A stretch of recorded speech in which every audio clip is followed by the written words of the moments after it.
शुरुआत में कुछ भी नहीं था, केवल परब्रह्म थे। यह सर्वोच्च सिद्धांत थे, जिनका न तो कोई आरंभ था और न ही कोई अंत।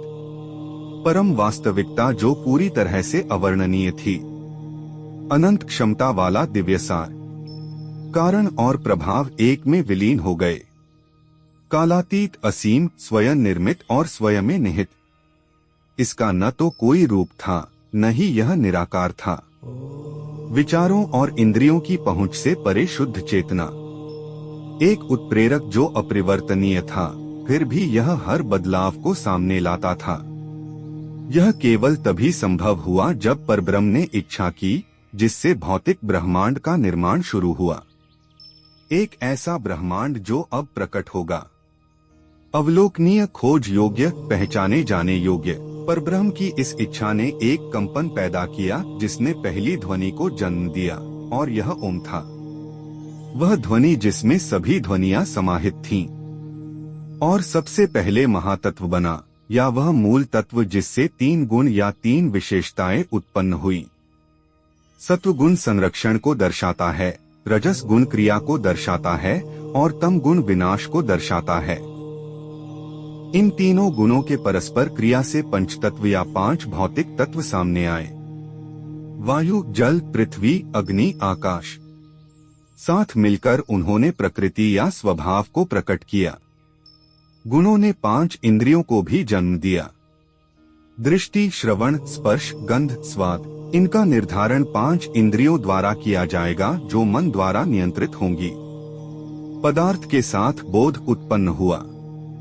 अब पानी बह रहा था और हर चीज को ढक रहा था। हर जगह पानी पानी, लेकिन कुछ भी ऐसा नहीं था जो डूब जाए। परब्रह्म ने खुद को एक दिव्य इकाई के रूप में प्रकट किया, जो इन जल पर एक तालाब के ऊपर एक लिली के पत्ते की तरह लेटा था। चूंकि पानी नार्क है और निवास अयन है, इसलिए इस इकाई ने अपना नाम प्राप्त किया, नारायण। परब्रह्म ने अब अपना बीज जल में प्रत्यारोपित कर दिया।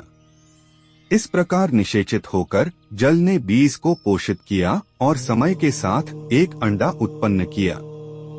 एक सुनहरा अंडा जो प्रकाश के गोले की तरह चमक रहा था। चूंकि यह अंडा परब्रह्म द्वारा उत्पन्न किया गया था, इसलिए इसे ब्रह्मांड के रूप में जाना जाने लगा। ब्रह्मांड, नारायण अब विष्णु के रूप में अंडे में प्रवेश कर गए। सर्वव्यापी, संरक्षक, सत्वगुण की अध्यक्षता करने वाले। जैसे ही इस सुनहरे अंडे या हिरण्य ने उन्हें गर्भ या गर्भ की तरह ढक लिया, इसने हिरण्यगर्भ नाम प्राप्त कर लिया। विष्णु की नाभि से 14 पंखुड़ियों वाला एक कमल निकला और इस फूल से ब्रह्मा प्रकट हुए। परब्रह्म का एक और दिव्य प्रकटीकरण। ब्रह्मा, रजस गुण का अध्यक्ष। ब्रह्मा ने एक कमंडल और एक माला धारण की। नाभि से कमल के रूप में पैदा होने के कारण उन्हें अन्य नाम मिले, जैसे पद्मयोनि और नाभिजा। हिरण्यगर्भ के अंदर 1 साल बिताने के बाद सीप में पल रहे मोती की तरह ब्रह्मा ने अंडे को 2 भागों में विभाजित किया। ऊपरी आधा हिस्सा स्वर्ग बना और निचला आधा हिस्सा धरती। दोनों के बीच आकाश फैला हुआ था।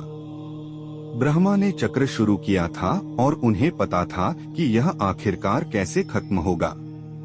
सृजन या सर्ग, संरक्षण या स्थिति की ओर ले जाएगा और अंत में प्रलय या प्रलय का मार्ग प्रशस्त करेगा। लेकिन जैसे ही एक चक्र समाप्त होगा, एक नया जन्म होगा। हर चक्र के अंत में जब सभी इस प्रक्रिया को फिर से शुरू करेंगे, चक्रों का एक शाश्वत क्रम, एक दूसरे से जुड़े हुए वृत्तों का एक ब्रह्मांड। अंधेरे आकाश में फूटने वाली आतिशबाजी की तरह ब्रह्मांड अस्तित्व में आया था। ब्रह्मा ने जो कुछ बनाया था उसे देखते हुए बैठे रहे। फिर वे ध्यान की अवस्था में चले गए और उनकी गहराई से 4 वेदों की उत्पत्ति हुई। ऋग्वेद, यजुर्वेद, सामवेद और अथर्ववेद, जिससे ज्ञान की शुरुआत हुई।